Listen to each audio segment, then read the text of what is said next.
מצטרפת אלינו דוקטור יעל קורדלנד, שפונתה מבית הלל. שלום יעל, כן, תודה. לפחות העליתי לך חיוך על הפנים. אני קודם רוצה להמשיך עם מה שנתי אומר. אני חושבת שהוא צודק ב-200%. כן צ'ייני, לא צ'ייני. ראשי המועצות שלנו יודעים להתארגן אחד עם השני, הם מכירים את הצרכים שלנו, הצפון קורס, גם עם הרחבה הזאת של תחום הפגיעה, מי שצריך לנהל את המנהלת תקומה או כל הקשקושים הפוליטיים בין כל מיני מכרזים, זה ראשי המועצות שלנו. זה פשוט מחפיר מה שקורה עכשיו. אז מה באמת קורה עכשיו? תני לנו תמונת מצב, כי ניסינו לדבר קודם וקיבלנו תמונה קצת אחרת. מה התמונה שלך כתושבת?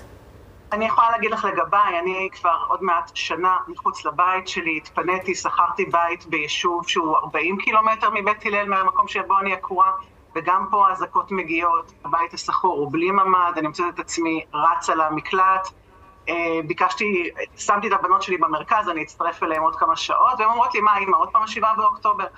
מה זאת אומרת, שמת את הבנות שלך במרכז, הן נמצאות במרכז ואת בצפון? כרגע אני אצטרף אליהם עוד מעט, אמרנו את הלילה הזאת הם יעשו אצל חברים, אני כבר אצטרף אליהם, היו לי כאן כמה עניינים, אבל הסיטואציה כרגע היא שבעצם אנחנו נמצאים תחת מתחים ואזעקות באופן שהוא לא מקובל. עכשיו, התמונה הגדולה יותר, שתחת איזה שם הולכת להיות פה הסתבכות. אני מאוד רוצה לחזור הביתה, הבנות שלי מאוד רוצות לחזור הביתה, הצפון, כחוקרת אני יכולה להגיד, הצפון קורס, יש לי נתונים על עסקים, המצב על הפנים. אבל לא בשמנו להפקיר 101 חטופים. זה דבר ראשון. כל שלב שבו בעצם מתעכבת עסקה להחזרת החחטופים, כלומר, זה לא צריך להיות איזשהו משהו שהוא מנוגד, אלה שתי מטרות שיכולות להיות במקביל. אצלנו, המנהרות, לפני 5 שנים כבר ידעו על המנהרות. שלטון ביבי לא עשה עם זה שום דבר, הגענו לכאן. אני גם עכשיו אומרת, אם בשביל להחזיר אותי הביתה, הולכת להיות פה הסתבכות בבוץ הלבנוני, עם אלפי הרוגים, אזרחים וחיילים, אני מוותרת על חזרה. אני מוותרת. אין לי אמון בהנהגה. גם המלחמה הזאת תיגמר בסוף בהסכם מדיני. אין לי אמון בהנהגה המדינית כרגע, שהיא מגיעה להסכם מדיני ולברית אזורית. וזאת הסיטואציה הכי קשה מבחינתי. לא זה שאני צריכה לרוץ, ולא זה שאין לבנות שלי בתי ספר שוב, ואין שוב יש חוויה של עקירה. זאת לא הבעיה. עם זה רוחנו איתנה. עם זה שאין עתיד ואין אמון בהנהגה, זאת הבעיה האמיתית. ותגידי, כשאין עתיד ואין אמון בהנהגה, את שוקלת לא לחזור לצפון? זאת אומרת, אולי להעתיק את מקום מגורייך למרכז זאת המדינה שלי, אני חוקרת הגירה, אני יודעת להגיד שאני לא אמצא את עצמי בשום מקום בעולם.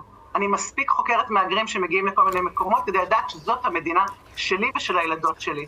אבל גם אני וגם הם נמשיך להיאבק יחד עם אלפי אנשים, שלא לומר אפילו מיליוני אנשים בישראל, כדי להביא לבחירות ולהחלפת השלטון. כי ישראל היא בעצם, יש לה עתיד רק בזכותנו, רק בזכות החברה האזרחית והאזרחים שלה. כן, ואיך את נערכת לתקופה הקרובה, לימים הקרובים, לשבועות הקרובים?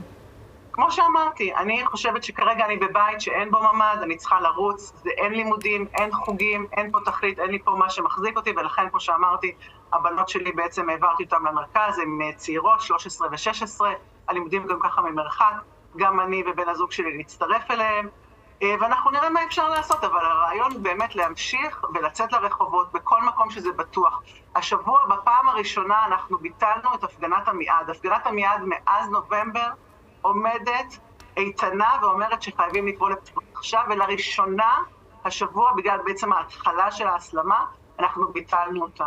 זה לא מה שיהיה. זה לא עוד מלחמה בשביל להשקיט את ההפגנות ולהשקיט את המחאה, ולכן אנחנו נמשיך עם זה גם במרכז הארץ. ואני קוראת לכולם להצטרף למען החטופים, למען הצפון, למען עתיד יותר טוב בישראל.